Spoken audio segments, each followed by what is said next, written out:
Ser podcast. Declaramos oficialmente febrero como mes monárquico. Bueno, no tanto, ya veremos, porque llegan dos series muy diferentes sobre reyes, princesas y la historia de España. La primera es La vida breve, la nueva comedia para Movistar Plus de Cristóbal Garrido y Adolfo Valor. Una historia de época sobre el reinado más corto de nuestro país que se puede mirar como un espejo de muchas cosas hoy. Con ellos hablamos de este proyecto de conciliación y de que no nos cancelen. El cine en la Ser con Pepa Blanes.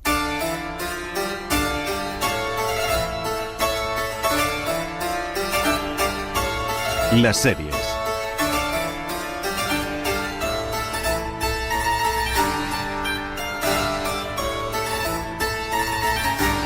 Sin que sirva de precedente, nos ponemos un poco monárquicos en el cine en la Ser, porque llega una de las comedias españolas del año. Sí, además No te una he serie presentado, con... Dani Garrán. Hola ¿cómo Pepa, estás? ¿qué tal? Con pelucones, con bien de encaje y con todo lo que se llevaba en la corte en aquella época. Sí, porque Movistar Plus ha estrenado La vida breve, es la comedia sobre el reinado de Luis I, que existió, aunque no lo hayan estudiado en los libros de historia, existió y fue el rey más fugaz de nuestra historia. Sí, porque permaneció en el trono 229 días, tiempo más que de sobra para darse cuenta de que no era una tarea tan idílica como esperaba, con una esposa rebelde, un padre enajenado y una madrastra conspiradora. Alicia Armenteros, Javier Gutiérrez y Leonor Watling se ponen en la piel de Luisa de Orleans, Felipe V e Isabel de Farnesio, respectivamente, y Carlos Solt es ese Luis I un poco perdido, que por suerte para él, los problemas le durarán poco tiempo. Este trabajo conlleva una enorme responsabilidad.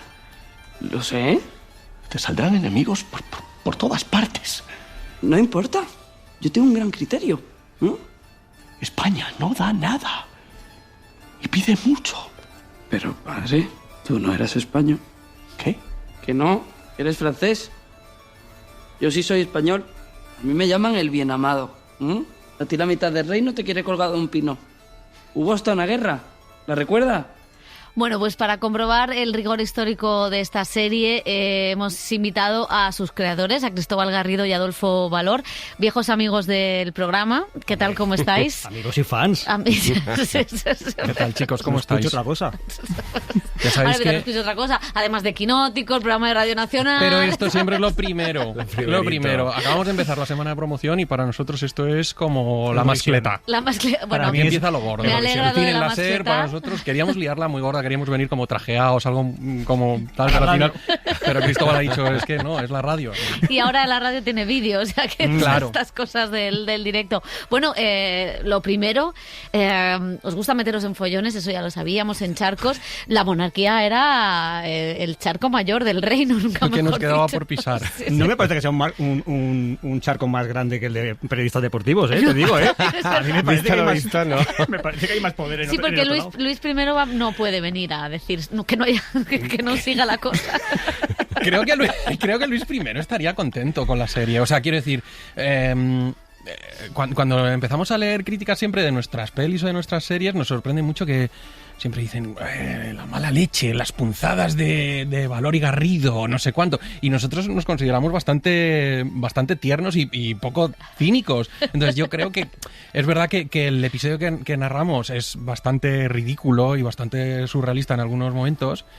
Pero cuando leíamos sobre la vida de Luis y Luisa, incluso Farnesio y Felipe, lo intentamos hacer con compasión. Al final te metes mucho en la historia e intentas sentir lo que sentían ellos y lo que teníamos al final es la historia de unos reyes, pero sobre todo es una historia de unos perdedores y de unos tipos que intentaron ser felices, intentaron ser libres y la corona pesaba demasiado para ellos, ¿no? Y ahí es donde nace el conflicto y la comedia y el drama. ¿Ya?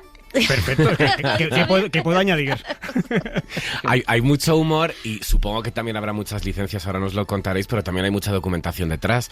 Os habéis empapado de todo ese siglo XVIII. ¿Cómo ha sido toda esta labor que habéis hecho para documentaros? O sea, hay más documentación que licencias, en realidad.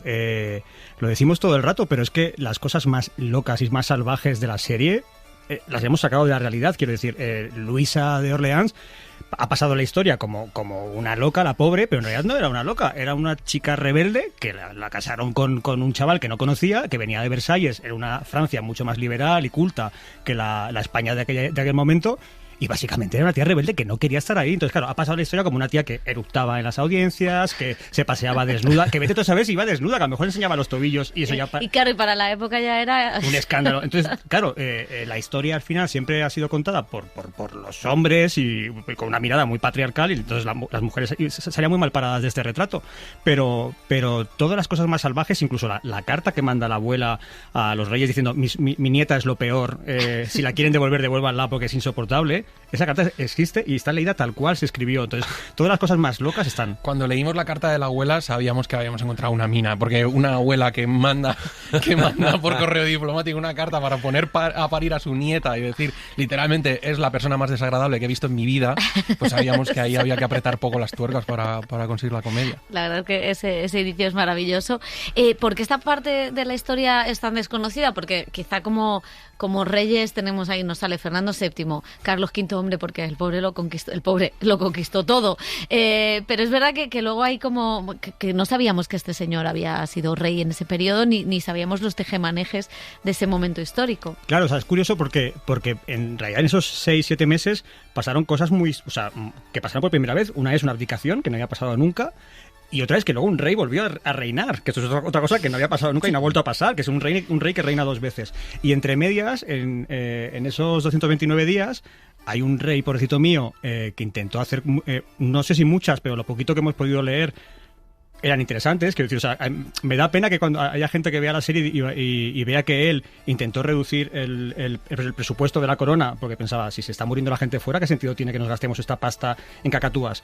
Pues esto pasó realmente. Es una de las cosas que él intentó hacer, que intentó reducir el presupuesto de la corona, y Farnesio y su padre Felipe V, jubilados en la granja, dijeron, ¿cómo que no van a recortar la pasta? No, y la boicotearon la medida. Entonces, sí que lo poquito que sabemos es por lo menos que era un tío que quería hacer cosas. No le dejaron y encima le vino lo que le vino al final de la serie. Probablemente los grandes episodios históricos a nosotros como guionistas e incluso como espectadores no nos interesa tanto como las cosas más anodinas o más pequeñas, y esto es como un paréntesis en la historia. De hecho, cuando intentábamos buscar documentación sobre Luis, casi no había libros sobre él. Ocupa un capítulo en las biografías del padre, pero eso es lo que a nosotros nos llama la atención, ¿no? Probablemente nunca hubiésemos hecho una serie de los Reyes Católicos porque nos cuesta más pensar como ellos, pero sí que podemos llegar a pensar como un chaval que ha soñado siempre con ser rey, hacer las cosas a su manera y todo le sale mal, ¿no? Y todo se precipita y está condenado al fracaso prácticamente desde el principio.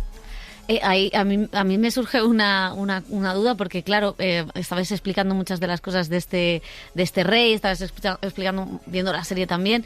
Es casi una serie sobre la actualidad en muchas ocasiones. Bueno, no sé si habéis elegido ese momento histórico por su reflejo en muchas de las cosas que pasan. No, quiero decir, o sea, cogimos ese momento... No había todavía San Isidro en aquel momento. No, pero, o sea, cogimos ese momento porque nos parecía muy interesante y muy rico. Es verdad que luego te vas viendo cosas y dices, esta familia está cometiendo los mismos errores todo el rato, ¿no? Es como que están como condenados, pero como cualquier otra familia. O sea, como hay familias que están como condenadas, los padres y los hijos van haciendo exactamente, cometiendo los mismos errores. Y en esta también. Entonces, es verdad que la serie dialoga mucho con la actualidad, y la gente cuando lo vea dirá, mira, esto como tal, esto como no sé cuánto. Entonces, eso era muy interesante también, pero para nosotros no era el objetivo retratar la corona de ahora a través de la otra. O sea, para nosotros lo que era importante es contar muy bien esa, y luego ya la gente cuando lo vea pues posiblemente se reirá, porque es verdad que hacemos guiñitos, frases y cosas muy concretas, pero no está en nuestro afán meter a Bárbara Rey. Me hubiera maravillado Bárbara Rey con pelucas de época. No aceptó, le ofrecimos no. Sí, yo qué sé, hay veces que cuando vas investigando un poquito más te encuentras con accidentes afortunados. Entonces, es verdad que Felipe V fue un rey emérito y que se quedó en un exilio demasiado cercano y demasiado molesto para el nuevo rey, y que intentaba buscar, el pobre chaval buscaba su hueco y no le dejaban, pero eso nos lo fuimos encontrando alegremente mientras escribíamos la serie. Y bueno, habéis trabajado también con patrimonio nacional. Todos los decorados son naturales, ¿no? O sea, el Palacio de la Granja, el Palacio de Fernán Núñez, el Palacio de Aranjuez. ¿Cómo ha sido también entrar ahí? Porque supongo que es uno de los grandes alicientes, ¿no? Tener esos grandes palacios para meter ahí la cámara y grabar. La primera idea que tuvimos a la hora de rodar la serie fue prácticamente ir a palacios de verdad. O sea, no queríamos levantar decorados y pensábamos que la serie necesitaba una apuesta visual fuerte y arriesgada y contarlo casi como si fuera un drama de época y si hay momentos divertidos, bienvenido sea, pero queríamos contar la historia muy bien contada. Entonces, uno de los referentes que manejábamos siempre era Amadeus y pensábamos, Milos Forman se fue a rodar a la República Checa. Pepa se ríe, estoy pensando, esto flipaos Amadeus. ¿Qué dice? No, más dura será la caída. A mí Stanley Kubrick, Pepa. A mí Amadeus en su momento me hizo mucha gracia. Es que es una muy comedia. Claro, es que es una yo comedia. la vi en clase de música en un colegio público que nos ponían eso para no hacer otra cosa. Era un colegio público fantástico, viva la educación pública, pero me ha salido esto. Pero vaya jardín que te has metido. Cortemos esta parte. No. Quiero decir que era un colegio público con los medios que tenía. Entonces, en clase de música no había muchos instrumentos musicales, ya podéis saber. Entonces, veíamos muchas películas musicales. Yo recuerdo esta que me pareció una comedia. Dirty Dancing, ¿no? También Es los ponían. Tenía más criterio. Es que por generación siempre hablamos del cine de los 80 como si solo fuera eso, Dirty Dancing o Los Cazafantasmas, pero Amadeus la vimos en una edad en que te marca mucho y no sé por qué cuando empezamos a probar la peli pensábamos en ello y de hecho Javier Gutiérrez, Felipe V está visualmente como muy emparentado con Salieri, lo queríamos muy cascado. Felipe V no se vestía, iba siempre con su uniforme de cazar, estaba obsesionado con la caza como todos los Borbones y el tío no se cambiaba y lo queríamos muy churretoso, siempre estábamos deseando el momento en que se quite la peluca, tenemos que verle como muy ajao y pensábamos en Amadeus y tal, y cuando empezábamos a preparar la peli dijimos, joder, Milos Forman recreó Viena en Praga y nosotros que tenemos aquí los palacios de verdad y que están bien conservados, vamos a intentarlo y nos pusimos en contacto con Patrimonio y sorprendentemente nos dejaron ahí a ir a rodar y te da un poderío visual que nunca conseguirías en un estudio, claro.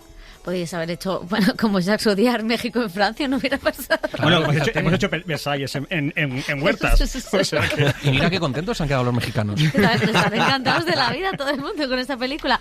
Bueno, también es muy interesante la figura de las mujeres, que es verdad que siempre se dice que las películas de época los personajes femeninos eran malos porque la época era así. Vosotros dais una vuelta a eso, porque tanto el personaje de Leonor Walting como el de, ahora no recuerdo, Luisa de Orleans, es bastante, o sea, son bastante poliédricos en ese sentido. Sí, es lo que te decía antes, que al final la historia es muy injusta con las mujeres, sobre todo. Quiero decir, porque tú haces un repaso de los reyes y algunos son muy buenos reyes y otros son buenos, eran un poco bobos, eran ingenuos, estaban manipulados por sus mujeres que eran muy malas, ¿no? Es como siempre hay un retrato un poco de ellas como si fueran todas unas intrigantas y unas trotaconventos, ¿no? Pero de repente en este caso, nosotros leyendo sobre Farnesio decíamos, era una tía súper lista, súper preparada, que se echó el reino a sus espaldas y dijo, si tengo este mamotreto que es incapaz de dar ni una charla porque le daba ataques de ansiedad y el pobrecito mío se escondía literalmente detrás de las cortinas, alguien tiene que hacer este trabajo. Y ella lo hacía muy bien, pero claro, la sociedad era muy injusta porque de repente ella era la que llevaba los pantalones. Entonces ha pasado a la historia como una tía ambiciosa, es como, no, es tan ambiciosa como habría sido un rey en ese cargo. Lo que pasa es que en un rey era lo normal. Es como si de repente lo vemos ahora en los CEOs de grandes multinacionales. Si es un hombre, es claro que sí, es el señor que hace las cosas y si tiene que traspasar determinadas líneas, está dentro de lo que tiene que ser. Ahora, si es una mujer, cuidado, que mala, que sargento, ¿no? Es como... Imagínate una mujer haciendo el saludo de Elon Musk. Bueno, pues eso. Qué mal hubiera pasado. Pero fíjate que decíamos, de Luis había de Luis I hay muy poco escrito, hay pocos libros y tal, y en cambio ella, Luisa, que era su mujer, aparece en un montón de antologías de las grandes locas de la historia. Entonces empiezas a leer y dices un momento, exactamente por qué era loca. Si escarbas un poco, era una chica que era bulímica, probablemente lesbiana, tenía a lo mejor un trastorno de personalidad, tal, pero lo que le pasaba era que no había sido tratada como merecía, nos hablaba de salud mental, pero siendo su suegro Felipe V, que estaba como las maracas, en cambio él no sale en las antologías de grandes locos, ella sí. Entonces, son estas cosas que te chocan mucho cuando empiezas a leer y dices, joder, hay un momento en que Alicia se lo dice, ¿no? A Carlos, un momento, joder, qué casualidad que todos los apodos de todos los reyes de España sean el poderoso, el grande, el bien amado, el sabio, y todas nosotras somos Juana la loca, la pérfida, claro. Juana la loca, la pérfida. Bueno, esto es lo que hay.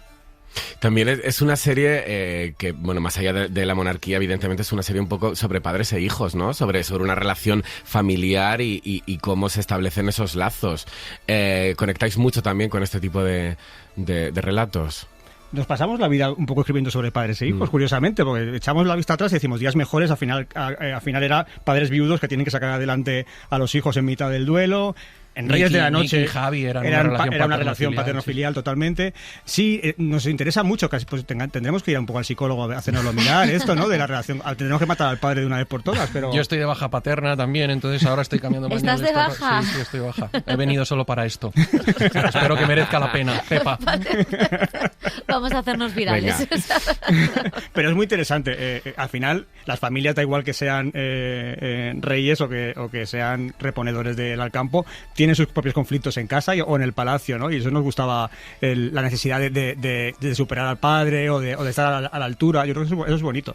Pero hay una cosa, ahora que lo decís, los dos, Cristóbal con el humor en sus redes sociales y ahora tú que has dicho lo de que estás de baja, es verdad que los dos habéis visibilizado el hecho de ser padres, que esto no era habitual. ¿Nosotros? No Qué somos mal Santiago... estaba la paternidad, Dios mío. No somos Santiago Segura tampoco, Pepa. No, sin necesidad de hacer películas el tren de los trenes. Lo que habéis hecho vosotros, o sea, en cierto modo, es que todos sabemos que Cristóbal, el que sigue el Instagram de Cristóbal sabe que es padre y que cuida a sus niñas, o eso parece. Habrá que hablar con la madre, a ver qué hay aquí. La invitas el próximo día. Exactamente, por alusiones. Pero sí que es cierto que en una industria donde no se hablaba de cuidados o no se hablaba de conciliación, pues oye, eso también es una cosa que habéis aportado a una nueva generación de directores y de guionistas. Adolfo mira con una cara como diciendo, está loca. No me esperaba este tema tan bonito. Yo tampoco, pero cuando sí vengo a la SER siempre quería... pienso, esta es la entrevista en la que me cancelan. Pero no. O sea, sí que es verdad que nosotros intentamos conciliar en la medida de nuestras posibilidades porque nos gusta mucho nuestro trabajo y nos gusta mucho nuestras familias. Entonces, parece una tontería, pero tenemos... Bueno, habla por ti.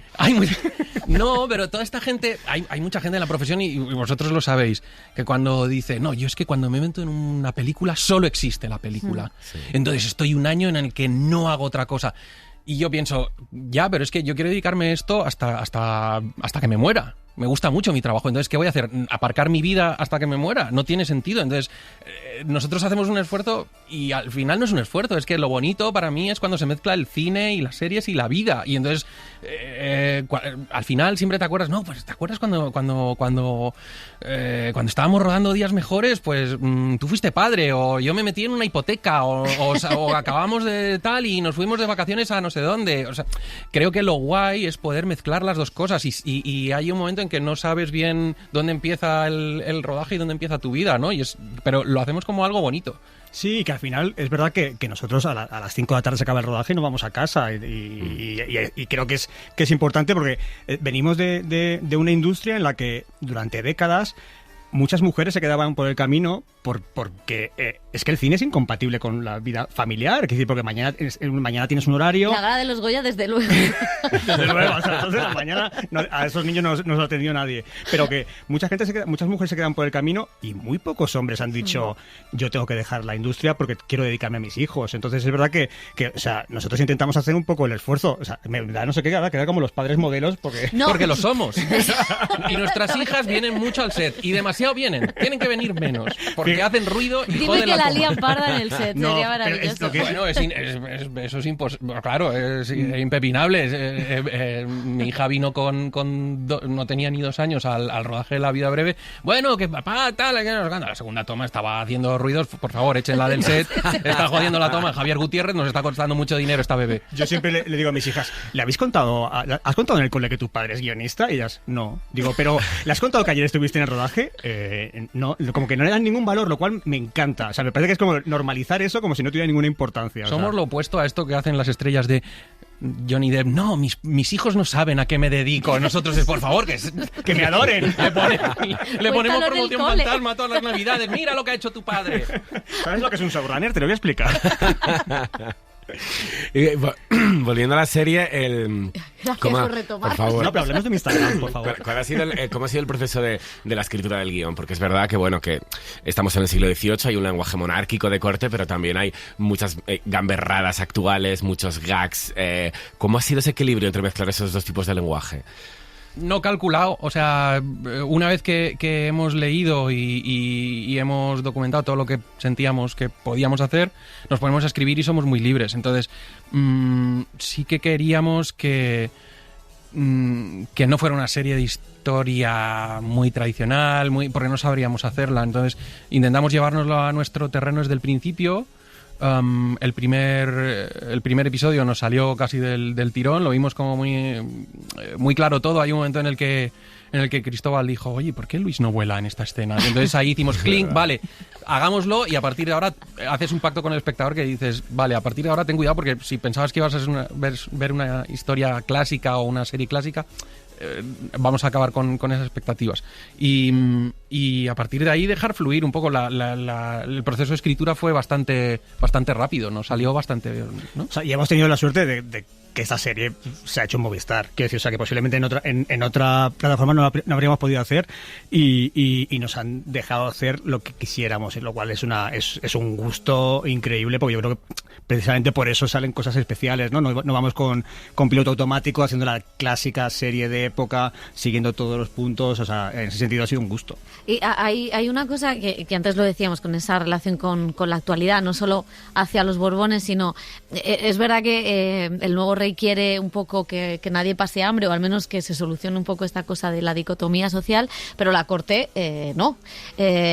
No sé en qué ha cambiado el mundo de entonces a ahora, con todas sus diferencias, pero al final, cuando ves la serie, ves que hay unos problemas similares de desigualdad, de gente que está en el poder y que no ve más allá.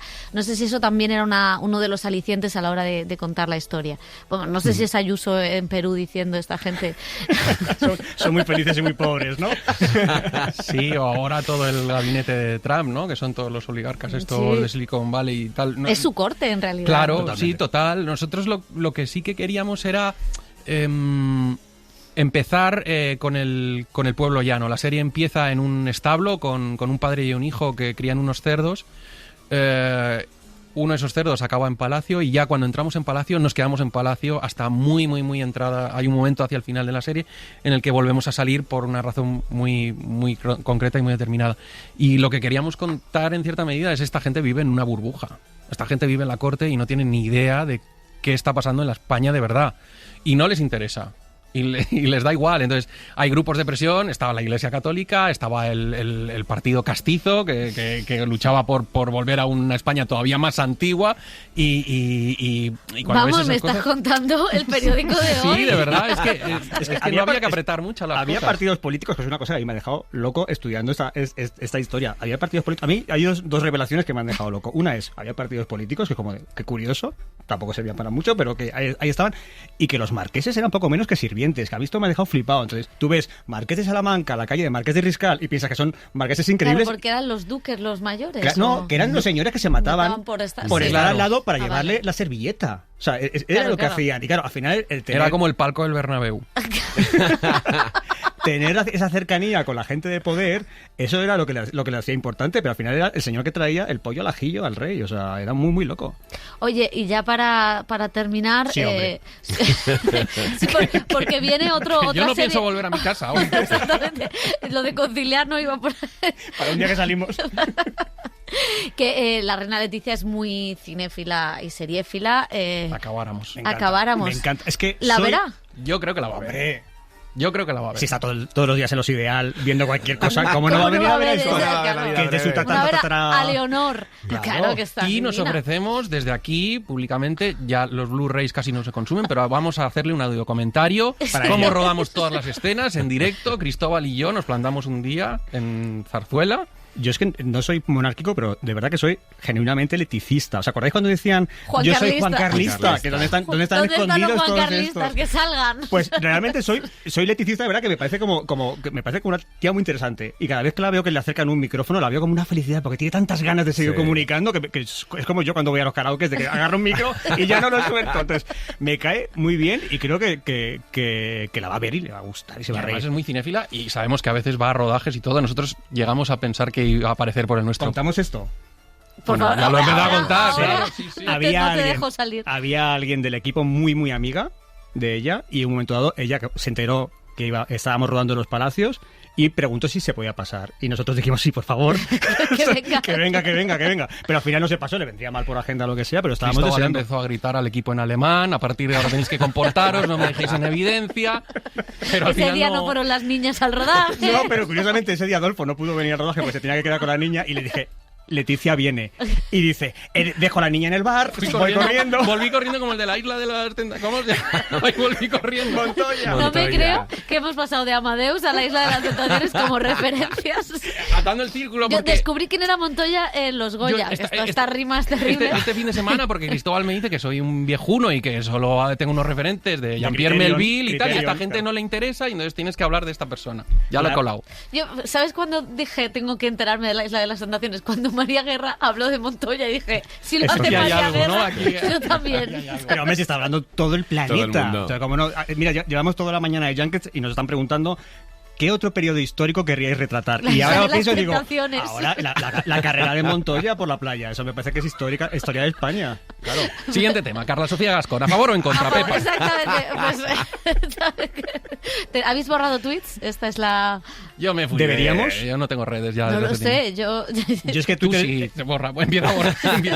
Yo a Twitter, a Twitter he llegado muy tarde, pero bueno, yo que sé, no quiero meter... No, es que no me voy a meter en un jardín que nos hemos creado. Claro, la pobre bastante... Es para acabar arriba. Llevo toda una alfombra roja de los Goya evitando el follón y llega Adolfo y lo primero que dice Pues, escucha, necesitamos totales para redes. Escucha, Adolfo, vamos a hacer un reel. Reel de Carla Sofía Gascón, dentro. Adolfo sabe que la primera... ¿Dónde ganó ella el premio? En Cannes. Estabais todos haciendo el canutazo. Tenemos una foto con Carla. Pues yo tengo más, porque yo en cada premio que he ganado me he hecho una foto con Carla Sofía, no me escondo. Cuando vi a Carla Sofía Gascón, le dije a Adolfo, esta mujer nos va a dar una fantasía increíble. Cuando dijo que le había llamado a Almodóvar... y que hizo esta cosa de, bueno, no puedo decir nada, pero me ha llamado. Este momento Cirti Rock que hizo, dije, buah, esto es una fantasía. Cristóbal, donde pone el ojo, pone la bala con las porque actrices. era el relevo natural de Sara Montiel, como de estas actrices que han ido a Hollywood y luego vuelven contando historias loquísimas. Sara Montiel, Ana Obregón, Carla Sofía Gascón, heredera. O sea, no, es un poco, es que me parece que tiene el mismo linaje. Sí. O sea que a favor de ella, ¿qué más está ya? Pues exactamente, pues así acabamos La vida breve, no nos cancelen, que queremos seguir, que ellos son padres y nosotros aspiramos a seguir viviendo. Sí, por favor. Adiós. El cine en la SER con Pepa Blanes.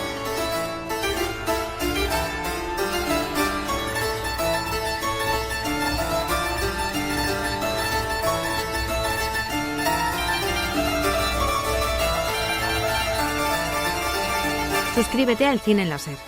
Escúchanos en directo en la SER los sábados a las 7:30 de la mañana y los domingos a las 3 de la madrugada. Cadena SER.